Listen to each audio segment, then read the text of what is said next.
الصلاۃ والسلام علیک یا رسول اللہ، الصلاۃ والسلام علیک یا نبی اللہ، الصلاۃ والسلام علیک یا حبیب اللہ، وعلی آلک و اصحابک یا نور اللہ، صلی اللہ تعالی علیہ وسلم۔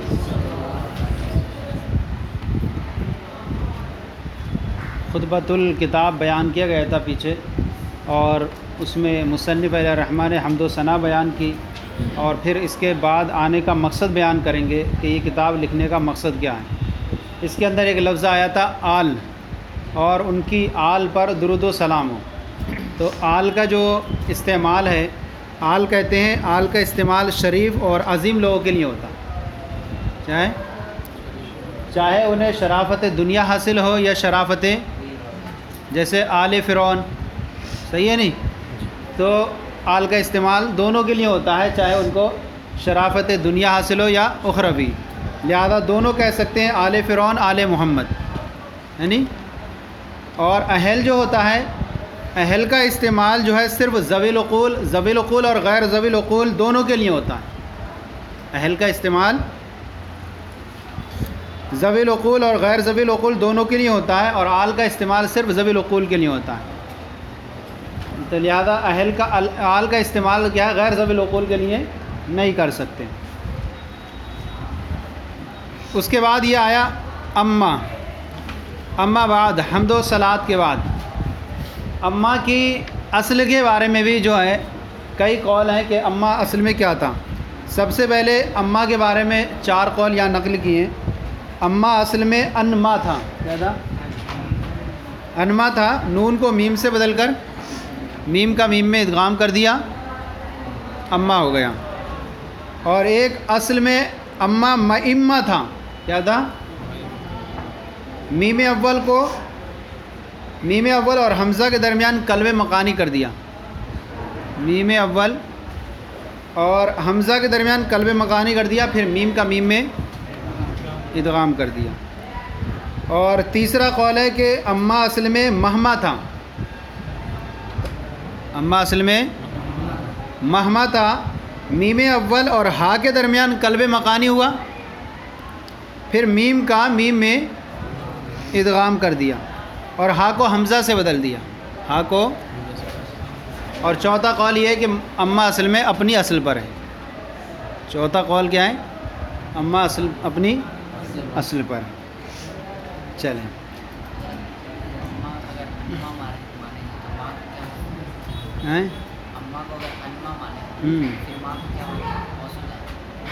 یہ چونکہ یہ تفصیلات آپ کو مختصر المعانی میں آئے گی، اور بہت تفصیل ہے اما بعدو میں، تو اس کو اب اتنا یاد رکھیں کہ اس کی جو ہے اصل کے بارے میں یاد رکھیں، اور یہ یاد رکھیں کہ اما اصل میں انما تھا۔ تفصیلات اگلی سال کو آپ جو ہیں وہ مختصر المعانی میں پڑھ لیں گے۔ اما بعدو فلما کان علم البلاغتی و توابیہ من اجل العلوم قدرا و ادقها سرا۔ حمد و صلات کے بعد جب علم بلاغت، اور علم بلاغت میں کون ہے؟ علم معانی اور علم بیان۔ علم بلاغت اور اس کے توابع سے مراد علم بدیع ہے۔ اس لیے کہا تھا کہ بعض لوگ جو ہیں علم بدیع کو علم بلاغت میں شمار نہیں کرتے، توابع مانتے ہیں اسے۔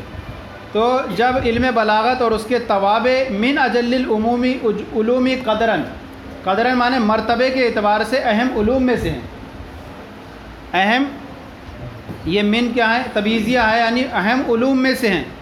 اس سے مراد جو ہے وہ علم توحید اور علم شریعت جیسی اس سے افضل نہیں ہے، لیکن ان کا بھی جو مقام و مرتبہ اعلیٰ ہے، تو اس کا بھی اہم مقام ہے، کیونکہ ان کے ذریعے سے قرآن پاک کی بلاغت وغیرہ کو سمجھا جاتا ہے۔ تو جب علم بلاغت اور اس کے توابع مرتبے کے اعتبار سے اہم علوم میں سے ہیں، وہ ادقیہ سرن، اور اسرار و رموز کے اعتبار سے، نقطوں کے اعتبار سے کیا ہیں؟ دقیق علوم میں سے ہیں۔ نقطوں کے اعتبار سے، لطیف باتوں کے اعتبار سے کیا ہیں؟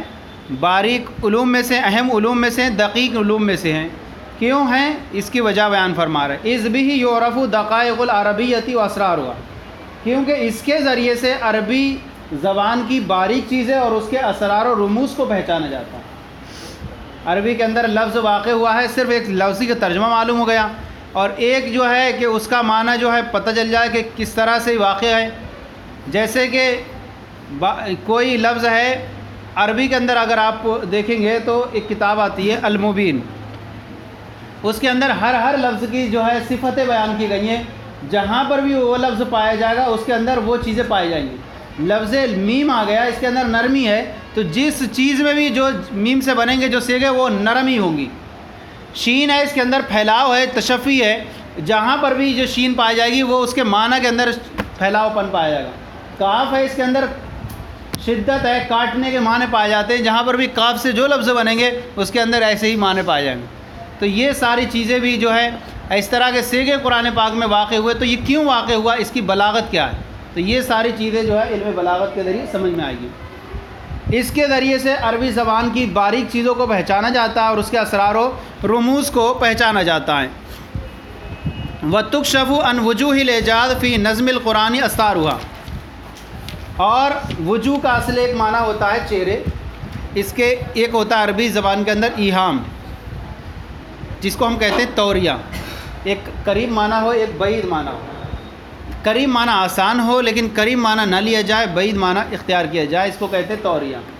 وجوہ یہ وجہ کی جمع ہے، اور وجوہ کا معنی ہوتا ہے چہرہ، یہ اس کا قریب معنی ہے، لیکن یہاں اس کا یہ معنی مراد نہیں بلکہ یہاں راستے طریقے مراد ہے۔ وَتُكْشَفُ عَنْ وُجُوهِ الْإِعْجَازِ فِي نَظْمِ الْقُرْآنِ، یعنی اعجاز کے طریقوں سے، اعجاز کے طریقے سے نظم قرآنی میں اس کے پردوں کو کیا ہے اٹھایا جاتا ہے۔ قرآنی الفاظ میں واقع ہونے والے جو الفاظ ہیں، ان نظم قرآنی میں واقع ہونے والے الفاظ، ان نظم قرآنی میں اعجاز کے چہروں سے پردوں کو اٹھایا جاتا ہے۔ جب تک اس کی جو ہے سلامتی اور اس کی جو ہے اندر کی جو باریکیاں قرآن پاک کی وہ نہیں سمجھیں گے، تب تک وہ لطافت وہ نہیں پیدا ہوگی۔ اسی لیے جو ہے ہم بھی قرآن پڑھتے ہیں، آج دوسروں کے سامنے بھیجتے ہیں، لیکن وہ لوگوں کو ایمان حاصل نہیں ہوتا، اور جو اہل عرب تھے وہ سنتے تھے فوراً دل ان کا مائل ہو جاتا تھا۔ حضرت عمر نے سنا تو فوراً کہا کہ مجھے اس بارگاہ میں لے چلو۔ تو یہ ہے کہ جو جتنا زیادہ اس سے قرب حاصل کرتا جائے گا، اس کو جتنی باریکی پتہ چلتی آئیں گی وہ قریب ہوتا چلا جائے گا۔ ہمارا تو اس طرح کے حال ہے کہ ایک بادشاہ کے پاس، ایک بادشاہ نے ایک خط بھیجا اپنی قوم کے پاس، اور اس نے کہا کہ اس کے اندر جو ہیں فرمانات ہیں، اس فرمانات کو جاری کر دینا۔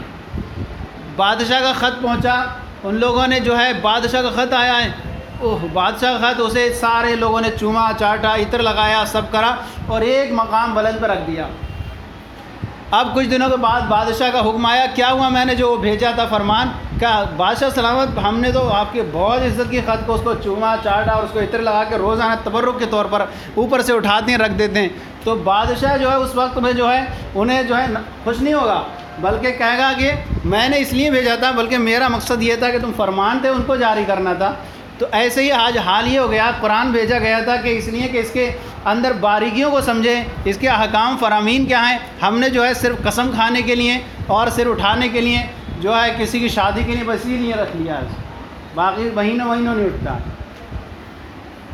تو قرآنی اعجاز میں یعنی نظم قرآنی میں اعجاز کے چہروں سے اس کے پردوں کو اٹھایا جاتا ہے۔ اب فرماتے ہیں وَكَانَ الْقِسْمُ الثَّالِثُ مِن مِفْتَاحِ الْعُلُومِ الَّذِي صَنَّفَهُ الْفَاضِلُ علامہ ابو یعقوب یوسف السکاکی، فرماتے ہیں قسم ثالث، مفتاح العلوم کی قسم ثالث، جسے فاضل جلیل علامہ ابو یعقوب یوسف سکاکی نے تصنیف فرمایا۔ سکاکی نے کہتے ہیں ایک گاؤں کی طرف نسبت کرتے ہوئے، اور ان کے جو عراق یا یمن میں ایک شہر تھا، یا اس وجہ سے کہ ان کے دادا جو تھے وہ سونے چاندی کے جو ہے پیسے بنایا کرتے تھے ڈھال کر کے، تو اس وجہ سے ان کو سکاکی کہتے ہیں۔ تو اسے فاضل جلیل ابو یعقوب یوسف سکاکی نے تصنیف فرمایا، اعظم ما صنف فی، ان سب میں عظیم ہے، ان سب میں عظیم ہے یہ کتاب، ما صنف فی، جو اس فن بلاغت میں کیا کی گئیں، تصنیف کی گئیں، اور من الکتب یہ بیان ہے، یعنی کتب مشہورہ، ان سب میں عظیم ہے جو فن بلاغت میں مشہور کتابیں تصنیف کی گئی ان مسمع عظیم ہے کس اعتبار سے؟ نفعن، یہ تمیز ہے، نفع کے اعتبار سے سب سے عظیم ہے، لکونی احسنہ ترتیباً، کس وجہ سے؟ اس کی ترتیب کے حسین و جمیل ہونے کی وجہ سے، جیسے جیسا مقام تھا ویسے ویسے مقام پر انہوں نے الفاظ کو رکھا۔ ترتیب کہتے ہیں وضع الشیء فی مرتبتی، ہر شے کو اس کے مرتبے میں رکھنا، لہذا جس کا جو مقام ہو اس کو مرتبے میں رکھنا، یہ کیا ہے؟ ترتیب ہے۔ اور اگر وضع الشیء فی غیر محلی، یہ اس پر ظلم ہوتا ہے، نہیں نہیں، کسی کا مقام ہے، قاری صاحب ہیں اور ان کو جو ہے مقام یہ کہ وہ قرأت پڑھائے، ان کو پڑھانے کا دیا چلے پھر میزان و سر پڑھائیں، یہ تو ظلم ہے۔ غنی آتی ہے تو کیا کریں گے؟ تو کہیں گے ترجمہ لگا دیں۔ تو جس کا جو مقام اس مقام میں مرتبہ رکھنا، یہ کیا ہے؟ وضع الشیء فی ترتیبی، تو وضع الشیء فی مرتبتی، شے کو اس کے مرتبے میں رکھنا یہ ترتیب ہے۔ تو انہوں نے جیسے جیسے کتاب کے مقام تھا اس مقام پر انہوں نے مثالیں، ان مقام پر جہاں علم بیان کی مثالیں لانی تھیں وہ انہوں نے صحیح سے رکھی تھی۔ تو سب سے زیادہ نفع بخش تھی کے اعتبار سے، نفع کے اعتبار سے، کیونکہ اس کی ترتیب کے حسین ہونے کی وجہ سے، وہ اتمھا تحریراً، اور زیادہ تام ہے تحریر کے اعتبار سے، تحریر کے اعتبار سے زیادہ تام تھی۔ اور تحریر، یہ انہوں نے کہا، تحریر کہتے ہیں کہ جو زوائد چیزیں ہوتی ہیں ان زوائد چیزوں سے صاف و شفاف کر کے کلام کو پیش کرنا، منقع اور منزہ کر کے پیش کرنا، یہ تحریر نہیں۔ تو زیادہ تام ہے تحریر کے اعتبار سے، یعنی کسے کوئی اس کے اندر ایسی چیز نہیں تھی جو کلام جیسے بہت زیادہ مغلق لاتے، وہ تنقیح بازالۃ الزوائد، وہ موجبات التعقید والخلل، یعنی پیچیدگیوں اور کمزوریوں کو اسباب پیدا کرنے والے ان زوائد چیزوں کو خالی کر کے منقع اور منزہ کر کے پیش کرنا، یہ کیا ہے؟ تحریر ہے۔ وہ اکثرها للاصول جمعاً، اور اکثر و بیشتر اصول کو جامع تھی، اکثر و بیشتر اصول کو، تین ان کے اندر خوبیاں تھیں۔ قسم ثالث کے اندر جو مفتاح العلوم تھی اس کو تصنیف فرمایا، اس کے اندر تین خوبیاں تھیں۔ پہلی کیا؟ ترتیب کے اعتبار سے حسن تھی، اور اکثر اصول کو جامع تھی، اور تحریر کے اعتبار سے بھی زیادہ تام تھی۔ اب یہ سب جب تھی تو پھر کیا وجہ تھی آپ کو جو ہے تلخیص المفتاح لکھنے کی؟ یہ لاکنہ حرف استدراک سے اس وہم کو دفع کر رہے ہیں، لاکنہ حرف استدراک سے وہم پیدا ہوا، لاکنہ کے ذریعے یہ اس وہم کو دفع کر رہے ہیں۔ کس لیے آتا ہے استدراک؟ وہم دفع کرنے کے لیے کہ جب اتنی ساری چیزیں تھیں تو آپ نے یہ کیوں کر دیا؟ کہہ رہے ہیں لیکن کانا غیر مسون عن الحشو والتطویل والتعقید، لیکن ایک وجہ، جو وجہ تھی اس کے اندر ہمیں کرنے کی، کہ وہ کتاب جو تھی حشو سے، تطویل سے اور تعقید سے خالی نہیں تھی، محفوظ نہیں تھی، حشو سے، تطویل سے اور تعقید سے محفوظ نہیں تھی۔ حشو کسے کہا؟ حشو کہتے ہیں وہ لفظ جو زائد ہو اور متعین ہو، وہ لفظ جو زائد اور متعین ہو، اس سے بے نیازی برتی جائے، کلام کے اندر اگر ہم اس کو ہٹا دیں تو معنی میں کوئی فرق نہ آئے۔ تو ایسی چیز تھی جو لفظ تھے اس کے اندر کچھ زائد تھے اور متعین تھے، اگر اس کو ہم ہٹا دیں تو معنی میں کوئی فرق نہ آئے۔ جیسے مثال ہے اعلم علم الیوم والامس قبلہ، اعلم علم الیوم والامس قبلہ، میں آج کے علم کو اور گزشتہ کل کے علم کو جانتا ہوں۔ یہاں پر ایک لفظ زائد ہے جو متعین ہے، اور وہ کون ہے؟ قبلہ، وعلم علم الیوم والامس قبلہ، یا قبلہ، جب امسی میں ساری چیزیں قبلہ آ گئی تو قبلہ لانے کی پھر ضرورت نہیں تھی۔ تو یہ کہیں گے کہ حشو کسے کہیں گے؟ وہ زائد چیز جو زائد ہو، لفظ زائد ہو اور متعین ہو، جس سے بے نیازی اختیار کی جائے۔ تو حشو سے محفوظ نہیں تھی اور تطویل سے محفوظ نہیں تھی۔ تطویل کیا کہتے ہیں؟ وہ زائد جو غیر متعین ہو، زائد و غیر متعین ہو جس سے بے نیازی، وہ زائد جو غیر متعین ہو جس سے بے نیازی اختیار کی جائے، لیکن پتہ نہ ہو کون سا غیر متعین۔ جیسے کہا جائے وَأَلْفَا قَوْلَهَا كِذْبًا وَمَيْنًا، میں نے اس کے قول کو کذب اور مین پایا، جھوٹ اور جھوٹ پایا۔ یہاں کذب کا معنی بھی وہی ہے اور مینن کا معنی بھی وہی ہے، لیکن یہاں پر زائد کون ہے؟ یہ غیر متعین۔ کیا ہے؟ زائد کون ہے؟ غیر متعین۔ تو حشو تھا، اس کے اندر تطویل تھی اور تاخید تھی۔ تاخید کیا تھی؟ کلام ایسا مغلق تھا نظم میں اور نثر کے اندر کہ معنی مراد کو ادا کرنے میں پیچیدگی تھی، یعنی ظاہر طور پر اپنے معنی پر دلالت کرنے والا نہیں تھا، تو تاقید تھی. اب یہ سب کہہ رہا ہے قابلا للاختصار، جو تھی اختصار کے قابل تھی. یہاں پر جو ہے لف و نشر غیر مرتب ہوا ہے. لف و نشر غیر مرتب ہے کہ جس طرح لف و نشر مرتب ہوتا ہے جیسے ہم نے باندھا تھا ویسے ہم سمیٹتے چلے جائیں، اور لف و نشر غیر مرتب یہ ہوتا ہے دیا ہم نے کچھ وہاں پر شروع میں اور اس کی تقسیمات کچھ اور کر رہے ہیں. یہاں پر حشو تھا تو حشو کے لیے کیا کرنا تھا؟ قابلا للاختصار کا تعلق کرنا تھا تطویل سے، اور ایذا کا جو تعلق کرنا تھا وہ تاقید سے کرنا تھا، اور حشو کا جو تعلق کرنا تھا وہ تجرید سے کرنا تھا.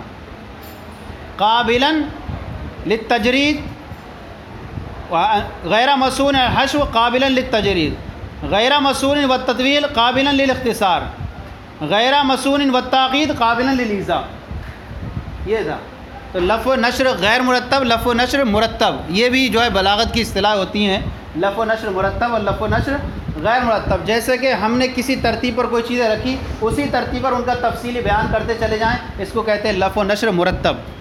لف ہم نے کیا تھا لف و نشر مرتب، لف کیا اور اسی طرح سے پھیلاتے چلے جائیں. اور غیر مرتب لف تو کیا تھا صحیح، لیکن کیا ہے نشر کیا، ادھر کی لا دی مثال ادھر لا دی. تو اب کہتے ہیں کیا ہے قابلا للاختصار، وہ اختصار کے قابل تھی، اور مفتقرا للایضاح والتجرید، اور کیا تھی محتاج تھی وضاحت اور تجرید کی، خالی کرنے کی. کس سے؟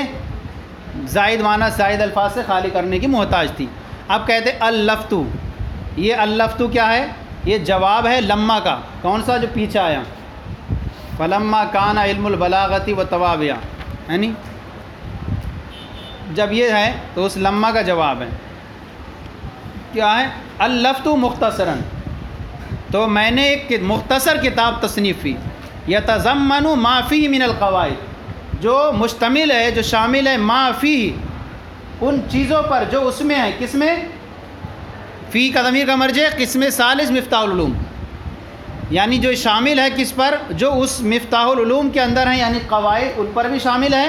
وَيَشْتَمِلُ عَلَى مَا يَحْتَاجُ إِلَيْهِ مِنَ الْأَمْثِلَةِ وَالشَّوَاهِدِ، اور مشتمل ہے ان تمام چیزوں پر بھی جن کی ضرورت ہوتی ہے، یعنی شواہد اور قواعد، مثالیں اور شواہد. تو ساتھ ہی ساتھ وہ جس جو چیزیں انہوں نے رکھی تھی ان پر بھی مشتمل ہے کتاب، اور ساتھ ہی ساتھ مزید کیا ہے مثالوں اور شواہد پر بھی یہ مشتمل ہے. مثال اور شواہد کسے کہتے ہیں؟ یہ پڑھ لیا آپ نے کہ مثال کسے کہیں گے؟ وہ جزئی ہے جو قاعدے کی وضاحت کے لیے ذکر کی جائے، جیسے کلو مفعول منصوب، اس کی مثال ہم پیش کریں رأیت زیدن کے ذریعے. اور شاہد کسے کہیں گے؟ وہ جزئی ہے جو قاعدے کو ثابت کرنے کے لیے ذکر کی گئی ہو، جیسے لن فعل مضارع سے نون اعرابی کو گرا دیتا ہے. اور مثال میں پیش کریں لن تنالوا البر. دونوں میں فرق کیا ہوگا؟ دونوں میں فرق یہ ہوگا کہ شاہد جو ہے یہ خاص ہے اور مثال جو عام ہے. شاہد کے لیے ضروری ہے کہ وہ قرآن پاک سے ہو یا حدیث پاک سے ہو یا ایسے شخص کے کلام سے آپ مثال پیش کریں جو قابل مستند آدمی ہے. اور مثال جو ہے کسی بھی انسان کے کلام سے آپ دے سکتے ہیں، چاہے وہ لائق اعتبار ہو یا نہ ہو. تو ہر شاہد جو ہوگا وہ مثال ہوگا، لیکن ہر مثال کا شاہد ہونا ضروری نہیں. تو کیا ہوا؟ شاہد جو ہوگا خاص ہوگا، اور مثال جو ہوگی تو شاہد کیا ہوگا؟ قرآن پاک یا حدیث پاک سے مثال ہو، یا کسی ایسے آدمی کا کلام ہو جو لائق اعتبار ہو جس کو مستند مانا جاتا ہو. اور مثال جو ہے کسی بھی انسان کے کلام سے ہو سکتی ہے. تو مشتمل ہے ان تمام پر جو جس کی ضرورت ہوتی ہے، یعنی مثالیں اور شواہد. ولم آلو جہدن فی تحقیقی، آلو ولم آلو جہدن، اور میں نے کوتاہی یعنی کوتاہی نہیں کی، یعنی اس کا معنی کریں گے لم امنع کا، میں نے نہیں روکا کوشش کرنا. اس میں فی تحقیقی، اس مختصر مسائل کی تحقیق کرنے میں، و تہذیبی، اور اس کو مہذب کرنے میں. یعنی میں نے اپنی کوشش کو کیا نہیں کیا؟ کوتا نہیں کیا، بلکہ میں نے کوشش برابر کرتا رہا اس کے مسائل کو منقح کرنے میں اور اس کے مسائل کو منزہ کرنے میں. آلو جو ہے یہ اصل میں آلو تھا. کیا تھا؟ واحد متکلم کا جو صیغہ ہے یہ، اور پہلا حمزہ جو ہے اس کا آلو کا متکلم کا ہے، اور دوسرا حمزہ فا کلمے کی جگہ واقع ہے. اب دوسرے حمزہ کو جو ہے الف سے بدل دیا اور لم کی وجہ سے کیا ہوا، واو آخر سے گر گیا، صحیح ہے نہیں، تو آلو بن گیا۔ ولم آلو جہدن فی تحقیقی و تہذیبی، اور میں نے اس کے مسائل کی تحقیق میں اور اس کو مہذب کرنے میں کوشش کو نہیں روکا۔ ورتبتہ ترتیبا اقرب تناولا من ترتیبی، اور میں نے اس کو مرتب کیا کیسے، ایسی ترتیب پر، اقرب تناولا من ترتیبی، جو لینے کے اعتبار سے زیادہ قریب تر ہے، من ترتیبی ہے، من ترتیبی سکاکی، صحیح ہے۔ میں نے اس کو مرتب کیا مختصر اس کتاب کو لینے کے اعتبار، تناول مانے لینے کے اعتبار سے، میں نے اس کتاب کو ترتیب کیا ایسی ترتیب جو لینے کے اعتبار سے قریب تر ہے، من ترتیبی قسم ثالث کی ترتیب کے اعتبار سے، سمجھ میں آ رہا ہے۔ ولم ابالغ فی اختصاری لفظی، اور میں نے مبالغے کو نہیں چھوڑا اس کے لفظوں کو مختصر کرنے میں۔ اس کا لفظی ترجمہ تو یہ ہوا، لیکن کیا کہیں گے، اے ترکت المبالغہ، یعنی میں نے مبالغے کو چھوڑ دیا، مبالغہ نہیں کیا میں نے، اے ترکت المبالغہ، یہ نہیں میں بھی جیسے دوسروں نے بنا دی کتاب طویل طویل، میں نے ایسا نہیں کیا۔ تو اس کا معنی کیا کریں گے، ولا مبالغ، میں نے مبالغہ نہیں کیا، اے ترکت المبالغہ تھا، اور میں نے مبالغے کو ترک کر دیا اس کے لفظوں کو مختصر کرنے میں، کیوں، تقریباً لطاعتی، اس کے حصول کو قریب کرنے کے لیے، اس کے حصول کو قریب کرنے کے لیے، وطلباً لتسہیل فہمی، اور اس کی سمجھ کو آسان، وطلباً، اور اس کی طلب و اس کی سمجھ کو آسان بنانے والوں کے لیے، سمجھ کو آسان کرنے کے لیے، اور اس کی سمجھ اور اس بات کو طلب کرتے ہوئے لتسہیل فہمی، اس کی سمجھ کو آسان کرنے کے لیے، تو میں نے اس مبالغے کو طرف کر دیا اس کے لفظوں کو مختصر کرنے میں، قریب کرنے کے لیے، حصول کے اعتبار سے، و طلباً، اور طلب کے اعتبار سے، لتسہیل فہمی، اس کی فہم کو آسان کرنے کے لیے، کس پر، علی طالبی، طالب علم پر، اس کے طالب علم پر آسان بنانے کے لیے، سمجھ کو آسان کرنے کے لیے میں نے کیا کر دیا، مبالغے کو ترک کر دیا۔ وَأَضَفْتُ إِلَى ذَلِكَ فَوَائِدَ، اور میں نے اس میں ایسے فوائد شامل کر دیے۔ اضفتو کا معنی کریں گے اے ضممتو، میں نے شامل کر دیے، کس میں، اس تلخیص المفتاح میں، ایسے فوائد کو اثرتو فی بعض کتب القوم علیہ، جن فوائد پر میں قوم کی بعض کتابوں میں مطلع ہوا تھا۔ میں نے بعض کتابیں اور پڑھی تھیں اس بلاغت کے تعلق سے، اس میں بہت نادر نایاب باتیں ملی تھیں، میں نے مزید اس میں اور کیا کر دی، ایک تو میں نے اختصار کیا قسم ثالث کو، اور ساتھ ہی ساتھ میں نے اس میں ایسی کتابیں باتیں شامل کر دی، فوائد جو جن فوائد پر میں کسی بعض کتابوں میں، قوم کی بعض کتابوں میں مطلع ہوا تھا۔ وَزَوَائِدَ وَأَضَفْتُ زَوَائِدَ، اور میں نے ایسے زوائد کو بھی شامل کیا، لم اظفر فی کلام احدم بالتصریح بہا، جن پر میں کسی کے بھی کلام میں کامیاب نہیں ہوا تھا، بس تصریح بہا ولا بالاشارتی، نہ تو صراحت کے ذریعے سے، نہ اشارے کے ذریعے۔ کیا مطلب، میں نے کچھ تو ایسے فوائد شامل کیے جن فوائد پر میں قوم کی بعض کتابوں میں آگاہ ہوا تھا، اور کچھ ایسے زوائد شامل کیے کہ جسے میں نے کسی کے کلام میں نہیں پایا، نہ تو کسی نے اس کی صراحت کی تھی اور نہ اشارے کے ذریعے کیا تھا، یہ صرف اللہ تعالیٰ نے میرے پر فیضان کیا تھا، جس کو میں نے شامل کر دیا۔ تو ایسے میں نے زوائد کو شامل کیا، لم اظفر فی کلام احدہم بالتصریح بہا، جس میں کسی کے کلام میں نے کامیاب نہیں ہوا، بالتصریح بہا، ان فوائد پر صراحت کے ذریعے، ولا بالاشارتی، اور نہ اشارے کے ذریعے۔ وسمیت تلخیص المفتاح، اور میں نے اس کا نام کیا رکھا، تلخیص المفتاح رکھا۔ وانا اسأل اللہ من فضلہ، اور میں اللہ کے فضل سے یہ سوال کرتا ہوں، ان ینفع بہ، کہ اس کے ذریعے سے بھی نفع پہنچائے، کما نفع باصلہ، جیسے کہ اس کی اصل کے ذریعے نفع پہنچائے۔ اصل کون ہے، ہاں، کہ اس کی اصل کے ذریعے فائدہ پہنچائے، جیسے کہ اس کی اصل کے یعنی قسم ثالث کے ذریعے فائدہ پہنچایا۔ انہ ولی ذالک، بے شک وہی اللہ ہی اسی کا کیا ہے، مالک ہے اور کار و ساز ہے۔ وہ حسبی و نعم الوکیل، اور وہی مجھے کافی ہے، و نعم الوکیل، اور کیا ہی اچھا نگہبان ہے۔ ہو گیا۔ صلو علی الحبیب صلی اللہ علیہ محمد.